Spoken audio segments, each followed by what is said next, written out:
Halo semuanya, selamat datang kembali di video analisa harian XAUUSD bersama Mandana. Dan ini adalah analisa harian XAUUSD pada hari ini tanggal 5 Januari 2026, hari Senin. Jadi sebelum saya lanjut, Happy New Year dulu buat semuanya. Semoga di tahun 2026 ini kita bisa mendapatkan apa yang kita inginkan. Bagi yang selama tahun 2025 kemarin mengalami loss yang cukup lumayan, semoga di tahun 2026 dapat recover ataupun plus dapat profitnya. Dan yang sudah dapat profit besar di tahun 2025, semoga di tahun 2026 ini bisa tetap profit. Ingat ya, kita trading itu bukan untuk lomba, kita trading itu untuk yang namanya menumbuhkan portofolio. Jadi semoga di tahun 2026 ini kita semua selaku trader dan juga analis dan semuanya lah apapun itu bisa dapat yang terbaik. Karena kalau dilihat pakai numeric number ya, sekarang kan 20 26, 2 tambah 0 2 tambah 2 4 tambah 6 sama dengan 10, kemudian 1 tambah 0 sama dengan 1. Jadi sekarang adalah tahunnya yang bagus ya, angka 1. Jadi nggak tahu lah ini apakah cocoklogi numerik 2026 ini bagus. Jadi semoga aja sih kejadiannya ya. Untuk sekarang untuk di XAUUSD, sebelum itu ya sebenarnya untuk di video lainnya di tahun 2026 di sini saya maunya itu ada update beberapa part ya. Karena kalau kalian tahu itu kan silver itu lebih tepatnya lagi happening banget ya. Saya agak sedikit ragu apakah bisa nggak saya bikin analisa silver juga untuk harian ya, atau enggak semisalnya jika memang nanti peminatnya banyak ya, kalian juga boleh di kolom komentar ya untuk silver. Jika memang kalian minat banget untuk silver ditradingkan harian, nanti mungkin akan saya bantu juga untuk analisakan harian untuk silver ya. Ini mengesampingkan nanti biasanya juga ada live di setiap harinya gitu kan. Kemudian selain silver juga Bitcoin kemungkinan juga akan saya update. Tapi untuk sekarang sih ya, untuk Bitcoin kemungkinan saya akan update jika hanya memang terjadi suatu gejolak yang ekstrim dalam hal teknikal ya, atau enggak misalnya memang ada berita fundamental yang kemungkinan bisa saya tanggap dan bisa saya korelasikan, akan saya update juga untuk di Bitcoin. Untuk sementara ini untuk tambahannya untuk di tahun 2026 itu silver ya, karena sekali lagi untuk target silver di tahun 2026 ini adalah sampai $100, bahkan sampai $130 per troy ounce-nya ya. Karena kalau kalian lihat berita kemarin akhir tahun itu kita mendapatkan harga silver yang sangat luar biasa ekstrim ya. Jadi sebelum kita menutup tahun 2025 kemarin ya, ada banyak banget kejadian terutama untuk di pasar metal. Karena kalau kalian itu silver ini kita merembet sedikit ya. Silver itu kemarin sempat all time high-nya ada di 84 ya, melebihi target, hampir kena target saya itu di 85. Tapi sebenarnya sih saya ngitung-ngitungnya itu sampai 83 sebenarnya ya. Tapi dia naik dikit sampai 84. Dan di sini kalau kalian kenapa langsung drop ke bawah ya, ini gap ke atas kayak ngambil squeeze kemudian langsung drop ke bawah sampai di 75 ya. Jadi bayangin dari 84, anggaplah dari 85 ya, 85 sampai 75 itu langsung hilang banyak banget ya kan. Jadi kalau dilihat ini terjadi karena pada saat penutupan 2025 kemarin ya, seperti yang sudah saya bilang juga di analisa terakhir di XAU ya kan, bahwa XAU juga mengalami drop ketika marketnya sudah tembus 4.500, target akhir tahun juga sudah kena, sudah hit ya kan, 4,5 juga sudah selesai.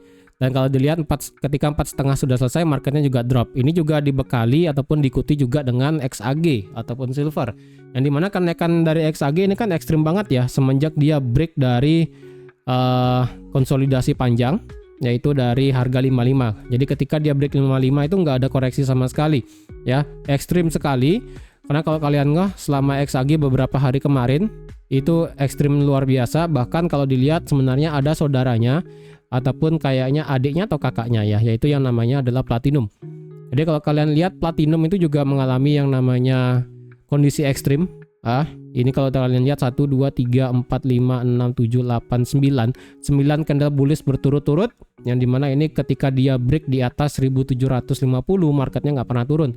Oleh karena itu pada saat di tanggal 29 kalau nggak salah ya, 29 Desember kemarin sebelum akhir tahun literally, bursa di Amerika yaitu CME ya, CME Group ataupun bursa berjangka ataupun ya pasar bursanya di Amerika itu menaikkan margin, ya, cost margin untuk biaya in-up dari orang-orang yang megang paper komoditi metal pada khususnya, ya, yaitu semuanya pada naik, ya, dimulai dari gold itu naik kalau nggak salah saya ngelihatnya itu 9% atau 10%, kemudian untuk silver ini naiknya ekstrim sampai 30% lebih, kemudian tadi di platinum itu naik sampai 20%, dan terakhir kalau nggak salah di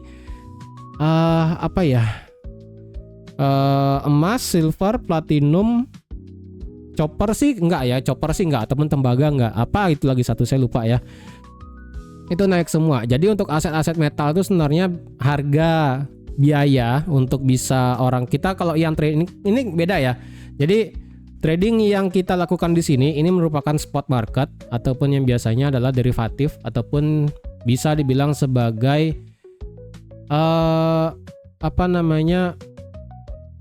bukan bilingual sih, lagi satu lah pokoknya ya, saya lupa namanya. Multilateral ya. Multilateral yang dimana kita itu tradingnya kan XAU-USD, bukan untuk harga kontrak yang biasanya kayak kalau kalian ke JFX ataupun Jakarta Future Exchange atau enggak ke ICDX gitu kan yang ada di Indo, itu kita dapat papernya ataupun harga kontrak dari suatu komoditi, entah itu emas, silver, dan komoditi lainnya. Nah, untuk biayanya itu kan ditetapkan sekian ribu dolar dan sebagainya untuk di bursa CME ya, CME Group, CME.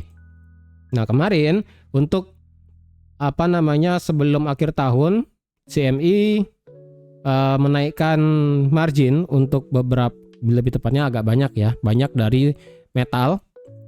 Yang paling berasa sih XAG. Makanya kalau kalian XAG itu ngelihat dari 84 drop sampai 75 itu dalam satu kali waktu. Karena kalau dilihat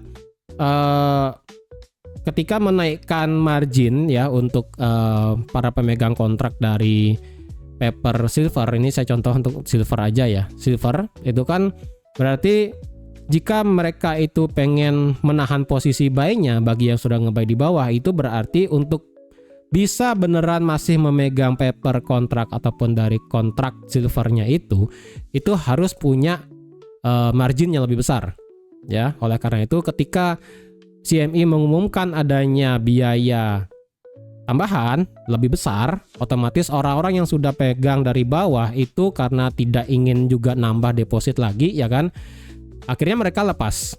Akhirnya ketika mereka ngelepas posisinya, marketnya terjadi yang namanya sell off ataupun terjadi yang namanya short squeeze ke bawah. Kemudian itu juga semua diikuti oleh metal aset, baik itu gold, silver, dan sebagainya yang tadi sudah saya bilang ya. Itu kenapa kalau kalian lihat XAG itu mengalami drop yang sangat signifikan. Tapi untuk XAG sendiri sih saya masih punya pandangannya bagus ya untuk XAG ke depannya untuk di tahun 2026, karena target saya masih sama di 100 sampai 130. Nah, untuk di awal tahun ya kita juga mendapatkan berita yang ya luar biasa, karena kalau kalian itu setelah tahun baru ya, setelah kembang api, ternyata Amerika dan Venezuela kembang apinya lumayan ya, beneran kembang apinya. Jadi kalau kalian lihat itu kan kita selama beberapa hari kemarin ngelihat yang namanya Venezuela dan Amerika itu kan sempat bentrok sedikit ya. Awalnya sih katanya masalah narkoba dan sebagainya, kemudian produksi minyak dan sebagainya gitu kan ya. Sampai akhirnya kalau nggak salah hari hari Sabtu atau hari Minggu itu ya, saya lupa. Ini sekelas presiden Venezuela loh ya. Dia bukan mengundurkan diri, bukan menyerahkan diri, tapi ditangkap di rumahnya. Bayangin ya, ditangkap di rumahnya. Jadi kalau kalian lihat itu mana dia nih ya, ini mana dia nih. Jadi kalau dilihat ini ditangkap di rumahnya ya. Ini jam 2:01 waktu setempat, ini helikopter Amerika mendarat di rumahnya presiden Venezuela ya. Sampai akhirnya ini ditangkap presidennya dan juga istrinya pakai pesawat gitu kan ya, dan akhirnya tiba di Amerika 2 jam kemudian gitu. Jadi bayangin ya, sekelas presiden gitu loh. Kelas presiden bisa ditangkap sama Trump, pasukannya Trump. Ya ini saya nggak tahu deh ya konspirasinya gimana. Ada yang memang karena masyarakatnya itu. Ya kalian lihat di Twitter lah ya, lihat di X gitu. Itu banyak banget. Kalau saya buka x.com di sini sekarang ini banyak banget nih masalah Venezuela ya. Ada yang memang rakyatnya senang gitu kan. Kemudian ada juga yang masalah konspirasi dan sebagainya karena Amerika pengen kontrol sektor energi dan juga rare earth gitu kan. Karena kalau kalian lihat juga di Venezuela, kalau kalian cari di ChatGPT ataupun Gemini ataupun dan sebagainya ya, Venezuela itu merupakan salah satu negara yang produksi minyaknya itu cukup banyak dan juga mempunyai aset rare earth ataupun komoditi metal yang cukup lumayan ya. Ada emas, ada silver, ada nikel, ada dan sebagainya. Bahkan kalau nggak salah ya, kriptonya pun juga banyak dia punya di Venezuela kalau nggak salah ya. Jadi nggak tahu nih apakah memang karena masalah narkoba dan sebagainya ya, masalah itu kemudian apakah memang karena minyak ataupun memang ada terselubung sendiri. Karena kalau memang teori konspirasinya masalah ekonomi yang dimana Amerika ingin yang namanya mengontrol ataupun ingin punya lahan sendiri ya, sebagai contoh Venezuelanya itu sudah diakuisisi lah bahasa kasarnya ya, diakuisisi ataupun kayak direbut ya, apalah bahasanya gitu kan ya. Jadi ketika Venezuelanya itu punya cadangan minyak banyak, kemudian punya metal yang banyak, jadi otomatis ketika harga dan sebagainya itu naik, jadi kan otomatis produksi yang ada di Amerika entah itu untuk manufaktur, kemudian chip dan sebagainya itu kan berarti bakal bagus, terutama untuk silver ya kan, karena untuk perkembangan AI di Amerika itu masih kencang sekali. Jadi ya udah, ini ya kalau dilihat hanya sekedar tangkep presiden sih ya itu memang ekstrim. Tapi kalau dilihat dari segi ekonominya, kalau memang dia itu bisa yang menginginkan sesuatu hal tersebut ya, Amerika semakin lama akan semakin gila. Ya, kemudian di sini beritanya tadi sudah kalian baca sedikit di judulnya ya. Ini sudah kontrol dari Venezuela. Kemudian Trump juga memberikan warning untuk Kolombia dan juga Meksiko. Nah, ini untuk Kolombia dan Meksiko di sini ada juga untuk masalah ekonominya ya. Jadi intinya untuk di Amerika Latin ya, untuk bagian selatan dari Amerika itu mulai agak sedikit panas lagi ya. Untuk masalah Rusia Ukraina sempat ada dar-dar dikit, cuman tidak terlalu gimana. Untuk masalah Cina, Taiwan dan Jepang untuk sementara ini memang agak sedikit memanas karena dari segi militernya sendiri ya, kalau nggak salah militer dari Cina kalau nggak salah ya atau apa ya, itu sempat ada patroli udara sedikit ya. Jadi kalau dilihat ya, dan ini bahkan kalian bisa lihat nih ya, ada negara Kuba juga ini pengen ya ini, wah ini saya nggak tahu dah ya, ini beneran kita di Indo ini aduh nggak tahu lah ya. Jadi kalau dilihat untuk bagian barat sekarang ya lumayan cukup ekstrim.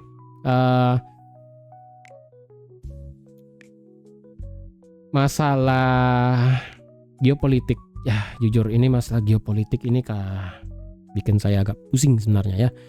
Jadi untuk sekarang sih masalah berita yang masih hangat-hangatnya adalah masalah geopolitik ya. Untuk masalah The Fed, suku bunga, inflasi, apapun itu kayaknya ini masih dipinggirin dulu ya. Ini bahkan ada North Korea lagi nih, ada beritanya dikit nih. Saya juga nggak tahu dah ya. Ini beneran bikin agak puyeng ini ya. Ini bahkan untuk di Eropa juga mulai joint statement di sini ya untuk masalah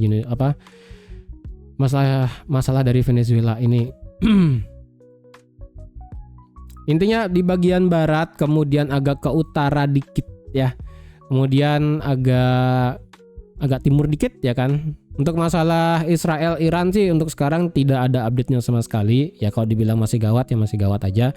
Cuman yang sekarang masih hotnya sekali lagi masih di bagian barat, agak ke selatannya dikit Amerika Latin ya kan. Kemudian di bagian utara agak ke Eropa, Kemudian kalau kita di Indo itu utaranya kayak di Cina, Taiwan dan Jepang ya. Jadi ya hati-hati aja di tahun 2026-nya ini bagi kalian yang punya aset ya, diperhitungkan aja ya, karena sekarang di tahun 2026 kayaknya adalah tahun terakhir untuk kalian bisa dapat profit yang lumayan. Kayaknya untuk di tahun-tahun berikutnya kayaknya kita memasuki fase tahun-tahun yang agak gelap kayaknya sih ya. Kayaknya sekarang sudah mulai ada bahasanya adalah reset season ataupun reset kayak COVID ya, kemungkinannya sih, tapi nggak tahu deh ya apakah ini beneran atau enggak. Well, kita lihat. Oke, analisa terakhir itu kan saya udah bilang untuk masalah high tertinggi adalah di 4540 sampai 4550 ya. Kalian bisa lihat ini high terakhir, kemudian marketnya turun dan turun. Oke, sekarang kita analisakan bersama ya. Oke, jadi itu sedikit termezzo lumayan ya, supaya kalian tahu apa yang terjadi kemarin ya, dan perkembangan selanjutnya nanti bakal gimana. Oke.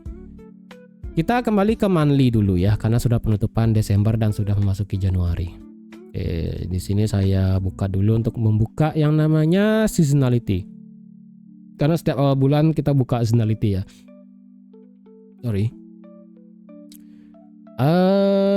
Ini kenapa tidak mau jalan ya?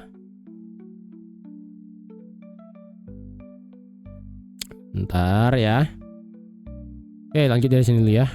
Untuk di XAUUSD ya, khususnya untuk di time frame monthly. Di sini memang secara gampangnya ya, untuk di XAUUSD untuk di time frame bukan di time frame. Untuk di bulan Januari biasanya itu 80% kan, 70 80 ya kalau nggak salah, itu kan mengalami yang namanya bullish, lumayan bullish ya kan. Mana ini seasonality? Oke, ini ya. Jadi kalau dilihat seasonality-nya untuk di Januari itu positif banget ya, selama 10 tahun terakhir dari tahun 2025 sampai 2015 ya. 10 tahun terakhir itu adalah bullish-nya 73%. Kalau kita mundurin lagi menjadi 20 tahun ya.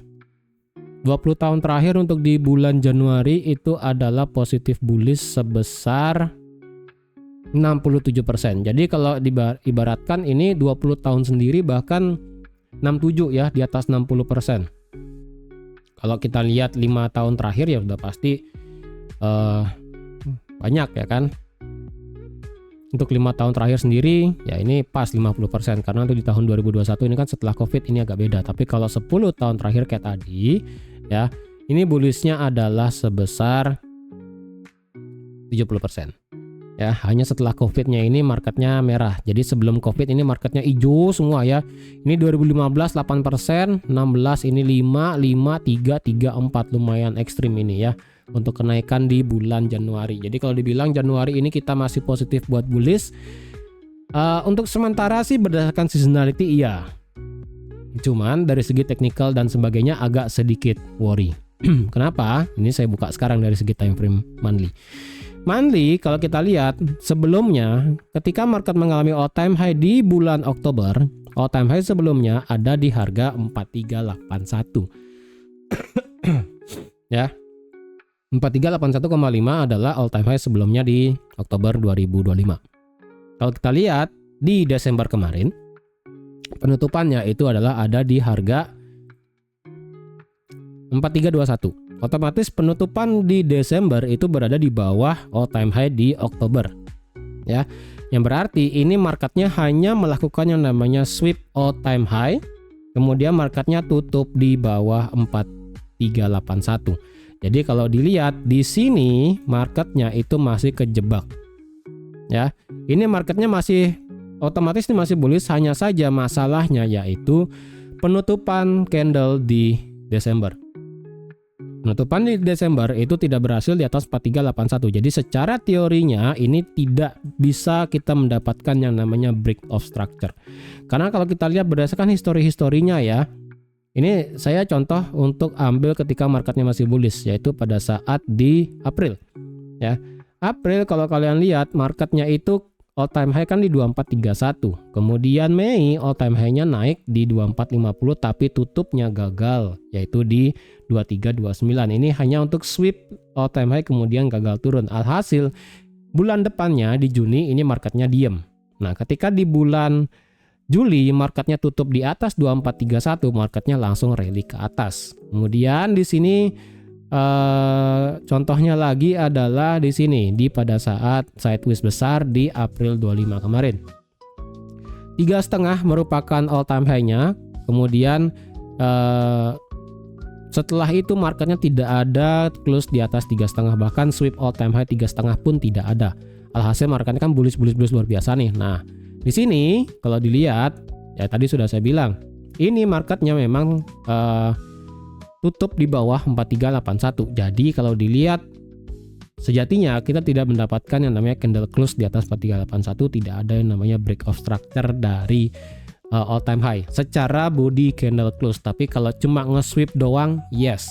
Jadi ketika ini memang sweep doang, berarti memang kita masih punya target untuk mencapai all time high lagi di 4550 ya. Let's say lah 4550 sebagai angka cantik. Ya, jadi untuk kedepannya ini menurut saya masih bisa mengejar target 4550. Jadi overall untuk di gold itu masih pandangan besarnya adalah bullish, tidak merubah sentimen. Ya, jadi kalau kalian berpandangan gold itu masih bullish dan kalian masih pengen pegang fisiknya gold, tidak menjadi masalah. Ya, sekalipun nanti marketnya turun, menurut saya ini pandangan kedepannya masih lah bullish. Untuk sekarang ya, per Januari sekarang. Untuk kedepannya sih jika memang terjadi sesuatu ya saya kurang tahu.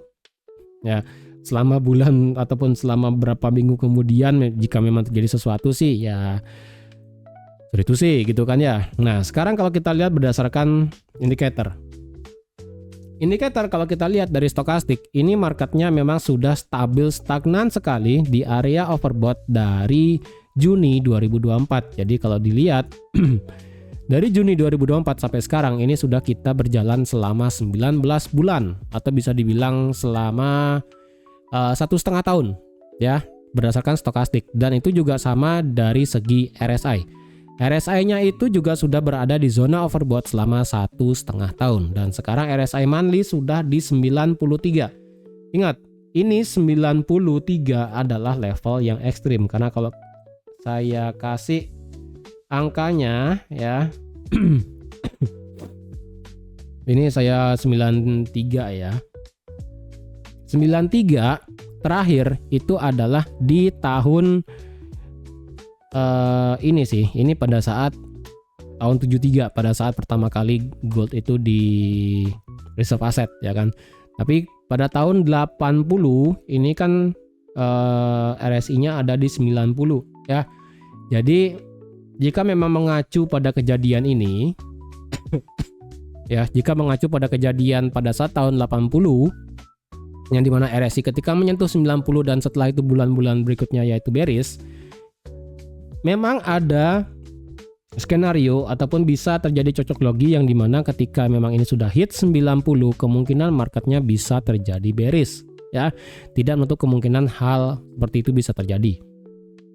Tapi kita perlu yang namanya fundamental dulu ya, fundamental apa yang terjadi, apakah tiba-tiba nanti marketnya ini memilih indeks dolar yang ekstrim kemudian memang terjadi profit taking ataupun apapun itu ya, ngeriset daripada RSI monthly, wah kemungkinan ya udah kalau sampai RSI monthly-nya di reset, udah ini otomatis marketnya bakal luar biasa koreksinya bakal gila ya. Kalau dilihat apakah ini bisa dijadikan sebagai potensi bearish divergence dari time frame monthly. Ya, secara sekilas sih, sekilas doang ya. Ini sih ini masih belum valid. Tapi sekilasnya sih iya. Sekilas. Sekali lagi ini masih sekilas ya, belum valid luar biasa. Karena sekali lagi kalau ini mau valid bearish divergence, dia wajib keluar dari zona overbought. Karena sekarang masih 90-90 sih ya bisa dibilang sekilas doang sih sebenarnya ya, jadi tidak bisa pasti banget. Tapi yang penting dari segi monthly kalian bisa lihat kalau dibilang ini sudah mencapai titik jenuh yang cukup lumayan menurut saya sih ya. RSI sudah 90 penutupan candle juga tidak bisa di atas all time high Oktober. Jadi menurut saya sih walaupun memang seasonality di Januari kita masih bullish, tapi menurut saya dengan adanya dua konfirmasi di sini, secara sekilas kemungkinan kita akan bergerak bearish. Cuman sekali lagi belum tahu nih apa penyebabnya. Ya, kemungkinan kita akan bergerak bearish. Itu dari segi monthly. Sekarang kita lihat dari segi weekly. Weekly, kalau kalian lihat, ini adalah untuk pertama kalinya kita mendapatkan yang namanya bearish engulfing dari segi time frame weekly. Ya, untuk pertama kalinya kita mendapatkan bearish engulfing dari time frame weekly. Sekali lagi, terakhir bearish engulfing adalah di sini, di Februari 2025. Ya, di tahun 2025 di bulan Februari. Memang ini adalah bearish engulfing, tapi kalau kalian lihat engulfingnya di sini itu berbeda. Kalian bisa lihat yang mana high lebih tinggi, yang hijau apa yang merah? Yang merah, ya kan? Kalau kita lihat sekarang yang mana lebih tinggi, merah atau hijau? Ya, kalian bisa lihat yang mana lebih tinggi, yang merah atau hijau? Yang hijau lebih tinggi. Jadi ini adalah bisa dikatakan bearish engulfing impulsif sekali, ya. Jadi kalau dibilang secara weekly kita mendapatkan bearish engulfing yang perfect, dan kalau dilihat juga kita mendapatkan yang namanya fake out di sini, yang dimana fake outnya adalah secara candlestick, ya. All time high kan sebelumnya di sini nih, ya saya pakai di sinilah, ya 4381. Weekly-nya close di sini di 4531, ya. Kemudian di minggu depannya marketnya tutup lagi di bawah all time high di 4381. Jadi ini menandakan yang namanya fake out, ya. Ibaratnya marketnya itu dipaksa naik, ya. Marketnya dipaksa naik, tapi in the end, ya, marketnya dipaksa naik, tapi in the end itu marketnya itu kembali lagi ke jalan yang benar, yaitu marketnya ke bawah lagi. Nah, ketika terjadi fake out di sini, secara stokastik dan RSI kalian bisa lihat ini potensi, sekali lagi masih potensi, yaitu adalah terjadi bearish divergence di time frame weekly, ya. Ini adalah fake out, ini engulfing, kemudian dari segi weekly ini yang namanya bearish divergence. Saya lupa ini apakah regular ataupun hidden, ya. Yang pasti ini adalah bearish divergence keduanya. Cuman ini sekali lagi belum valid, ya. Secara stokastik masalahnya ini masih diam di zona overbought, dan secara RSI ini masih ragu-ragu, ya. 68, 69, 70 masih agak ragu-ragu. Kalau misalnya ini marketnya secara weekly memang close nanti bearish pada minggu ini, kemungkinan besar kita akan melihat yang namanya koreksi yang cukup dalam. Karena kalau dilihat jika memang weekly-nya adalah potensi ngeriset momentum RSI plus stokastik, yang dimana ditandai dengan ini adalah bearish divergence, kemungkinan 3900 bisa kena. Kemungkinan ya 3900 nih bisa kena nih. Nih kemungkinan bisa kena nih 3884 nih kayaknya bakal kena. Cuman sekali lagi ini masih belum kelihatan, ya. Tapi yang penting ini sudah mulai ada tanda-tandanya, ya. Ini ada 3 konfirmasi, ya. Sorry, bisa dikatakan ya benar 3, ya. Yang pertama ini adalah fake out, kemudian yang kedua adalah bearish engulfing, yang ketiga adalah potensi bearish divergence.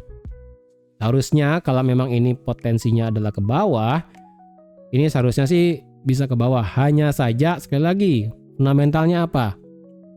Kalau fundamentalnya ini masalah Trump dan sebagainya, masalah presiden dan sebagainya, ya ini menurut saya walaupun teknikalnya bilangnya potensi ke bawah, tapi kalau geopolitiknya masih panas, bodo amat. Apalagi seasonality-nya juga mendukung Januari itu masih bullish. Ya masih bodo amat gitu kan, ya. Jadi kalau dibilang harus inline, ya teknikalnya misalnya ini bilang harus ke bawah karena ini kemungkinan bearish, harus didukung dengan fundamental juga. Fundamentalnya apa? Mungkin berita nanti NFP, kemudian data-data ekonomi Amerika mungkin bisa positif, ya maybe itu kita bisa mendapatkan yang namanya data XAUSD bergerak bearish. Tapi untuk sekarang sih ya kita masih menunggu alasannya kenapa untuk masalah jika memang ini bearish. Oke, untuk masalah line chart, memang ini secara line chart kita belum mendapatkan yang namanya market close di bawah 4245, karena sekali lagi ya secara line chartnya itu marketnya sudah break di all time high di 4245, dan sekarang marketnya masih berada di atas all time high line chart di 4246. Kalau semisalnya nanti kita mendapatkan weekly close di bawah 4246 secara line chart, berarti kemungkinan kita akan mendapatkan yang namanya penurunan ke bawah. Dan kemungkinan pergerakannya bakal bisa kayak begini ya secara weekly. Ini dia naik, high, low, high, ini garis besar ya. Kemudian dia ngebuat inducement panjang di sini ya, entah itu 3.700 dan sebagainya. Kemudian baru dia akan melakukan break of structure. Nah, kemungkinan sih untuk jangka panjang jika memang beneran bearish sih bisa begini.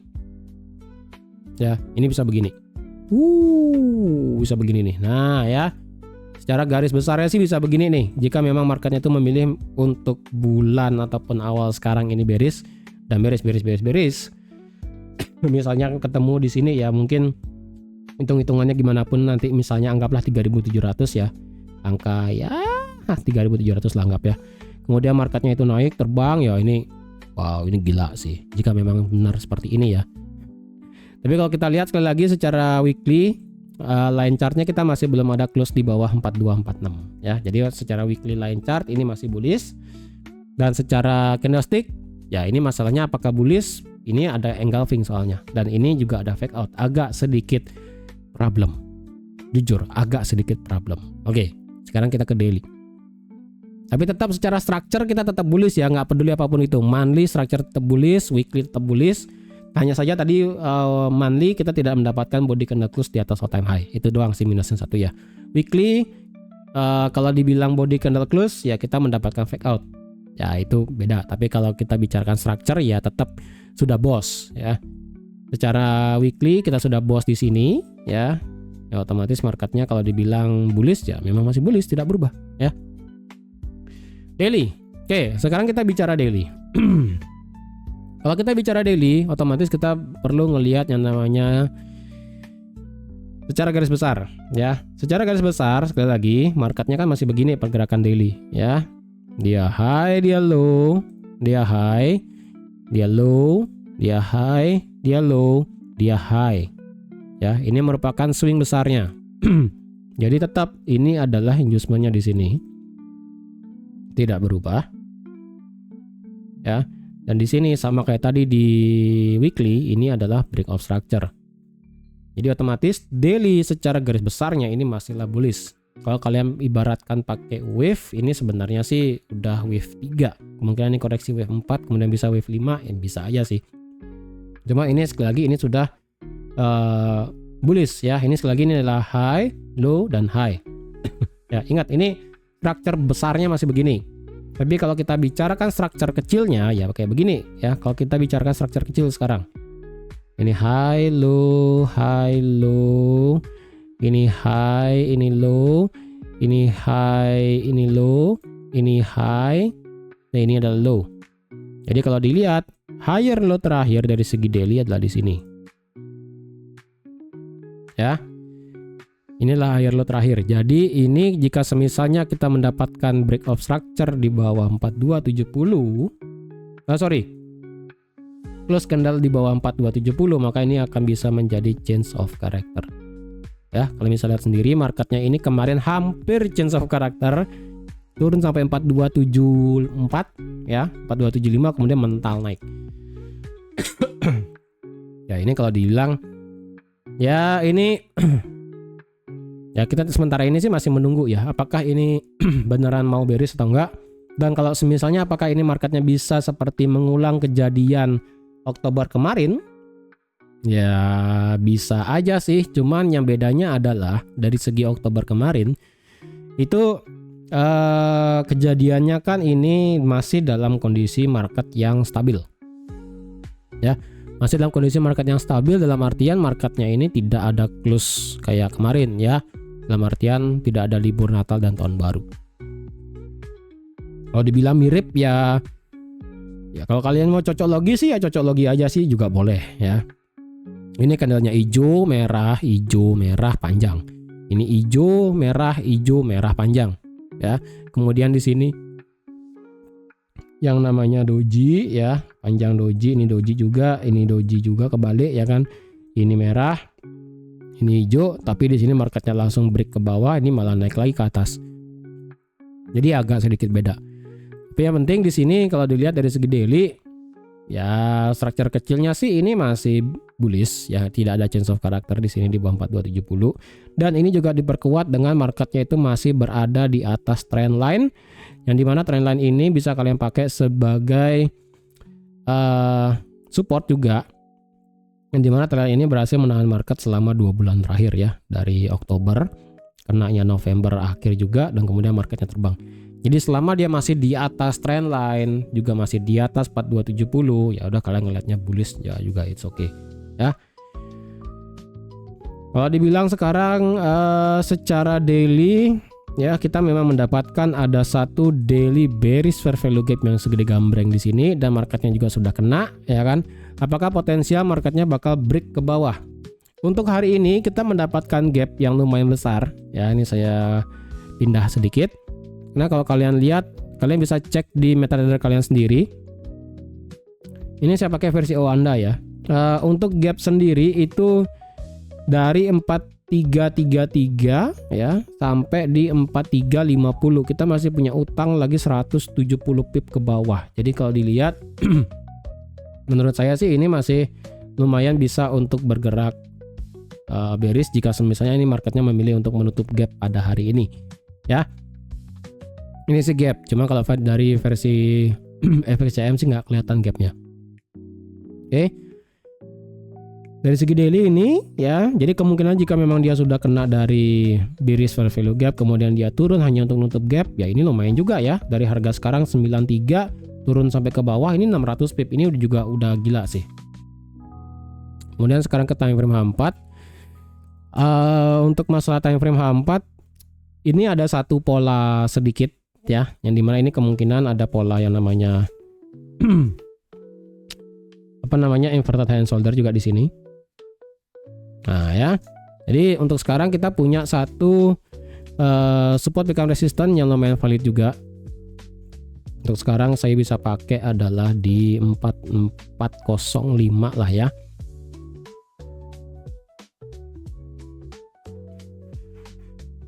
Ya ini aja lah ya, 4405 secara time frame H4. Kemudian kalau naik lagi ini sih ini oke lah, 4440 ya, mungkin sih oke. Jadi untuk dibilang ini sih potensi, sekali lagi ini yang namanya inverted high and shoulder ya, potensi IHNS. Jadi otomatis kalau ini memang IHNS, market wajib tutup di atas 4405 karena ini adalah neckline-nya. Jika memang ini ada di atas ini, ya udah otomatis nih marketnya bakal bullish ya. Dan kecenderungannya adalah jika memang ini nanti dia break close di atas, nabrak 4440 ya, nanti retest, ini kemungkinan bisa naik lagi. Nah, ini kemungkinannya ya. Sorry, saya lanjut dulu untuk di daily. Untuk masalah indikator indikator dari segi stokastik ini kencang banget ke bawahnya, walaupun secara berhari-hari kita mendapatkan sideways, tapi itu tidak membuat stokastiknya itu balik lagi ke atas ya. Jadi secara power itu nggak ada power naik sebenarnya, cuman secara momentumnya ini dipaksa flat. Jadi ini agak nggak inline nih ya, antara stokastik daily dan juga RSI daily ini nggak flat. Stokastik bilang ini wajib ke bawah ya, dan kalau dibilang dari segi RSI dia masih ketahan di 50. Nah, kemungkinannya adalah jika nanti ke depannya kita mendapatkan RSI daily drop di bawah 50, dan jika nanti ke depannya drop di bawah 50 dan didukung dengan stokastiknya yang juga drop ke bawah, ini bakal kencang banget ke bawah. Ya, ini bakal ada combo maut nih ke depannya ya. Ini secara RSI wajib di bawah 50 dulu ya. Wajib di bawah 50, kemudian dibarengi dengan yang namanya stokastiknya masih ke bawah. Ini juga ada change of character, marketnya di bawah trend line. Ini bakal kencang ke bawah. Kencangnya sampai mana? Kemungkinan sih di sini. Nah, di sini ada satu demand kecil di sini. Ya, sekitaran 4100 kemudian 4000-an ya. Sekitaran sini. Tapi ini kan masih jauh ya. Jelas sedikit ya. Dan dari segi H4 untuk masalah structure H4 sih otomatis kita mendapatkan bearish ya. Karena dari segi H4 kita ngebuat high, low, high, low, high, dan otomatis change of character. Nah, secara H4 karena ini bearish, apakah sudah terjadi change of character? Ini low, lower high, lower low, ini adalah lower high. Nah kayak tadi ya, inverted and shoulder. Jadi untuk sekarang secara H4 jika memang terjadi change of character, ini memang sudah ada change of karakternya secara H4 di sini ya, tapi cuma ekor doang, belum ada candle close. Jadi menurut saya sih lebih baik combo keduanya ya, antara close candle di 4405 kemudian change of character juga. Nah inilah pokoknya ya. Itu oke. Untuk masalah support H4, kalau dibilang apakah ada support yang bagus banget? Sebenarnya sih nggak ada yang terlalu bagus, cuman kalau dibilang di sini kita dapat satu ya di 4302. Jadi 4302 ini akan menjadi relatif support dulu ya untuk masalah H4. Untuk masalah resistance next-nya sih ya bisa dipakai inilah 4500 lah. Yang jauh sih. Oke, untuk H1 H4 untuk indikator ini sempat drop, kemudian ini terjadi bullish divergence, tapi ketika terjadi bullish divergence market nggak bisa ngangkat di atas 4400 kemudian drop lagi. Ini kemungkinan bullish divergence-nya sudah habis ya. Ini kalian bisa lihat sendiri. Ini menurut saya sih bullish divergence-nya udah habis nih. Ya. Ini bullish divergence-nya sudah habis, jadi menurut saya ini jikapun marketnya naik, naiknya nggak akan terlalu banyak. Oke. Kalau ada yang mau ambil buy, sekali lagi kalau bisa begini, kalau mau ambil sell saya rasa jangan dulu nge-sell di sini. Ya, agak bermasalah walaupun secara daily marketnya sudah kena fair value gap-nya. Jadi daily ini masih bullish, H4-nya bearish, H1 kalau dilihat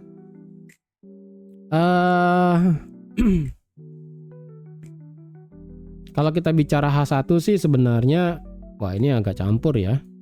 H1 sih masih rada-rada kacau nih. Ya. H1 soalnya flat dia di tengah nih. Ya. Swing H1 sama dengan swing H4 soalnya. Tidak beda. Ya, tuh sama. Kayak swing H4 dia soalnya. Jadi agak sedikit susah untuk melihatnya. Kalau dilihat secara H1 sih memang kita mendapatkan satu area base di sini. Jadi kalau ada yang mau nge-sell ngide mungkin 4450 bisa dijadikan tempat untuk kalian sell. Ya. Kalau ada yang mau nge-sell di bawah, sebentar ya, kayak ini agak berat sih kalau mau nge-sell di bawah ya, apalagi dengan berita fundamental kayak begitu. Waduh, ini agak sedikit berat, cuman kalau kalian mau paksa banget sih 4380 ya. Jika ada H1 tutup di bawah 4380, kalian ngide buat ambil sell ya silahkan. Walaupun sekarang di sini kita mendapatkan yang namanya fair value gap di sini. Ya. Jika sekali lagi ini kan ada fair value gap ya. Jadi kalau fair value gap-nya gagal, market juga tutup di bawah 4380, kemungkinannya marketnya bakal nutup gap yang ada di sini. Gap yang tadi pagi ya. Di sini. Jadi kalau masih ada yang mau ngide sell sebaiknya tahan dulu, jangan gegabah ya. Kalau pengen nge-buy sebaiknya H4 di atas 4405. Tapi kalau kalian ekstrim sekali ya cukup H1 di atas 4405 ya silakan. Kalau saya pribadi pengen gimana? Kalau saya pribadi sih pengennya itu pengen sell dulu ya. Walaupun mengesampingkan berita masalah geopolitik yang sebenarnya sih ini geopolitiknya seharusnya sudah selesai ya, karena menurut saya sih tidak terlalu gawat karena reaksi dari berbagai aset yang lain itu tidak terlalu dominan. Ya, contohnya kayak di oilnya itu tidak terlalu ekstrim soalnya nih ya, bahkan cenderung turun untuk oilnya. Jadi agak sedikit off ya.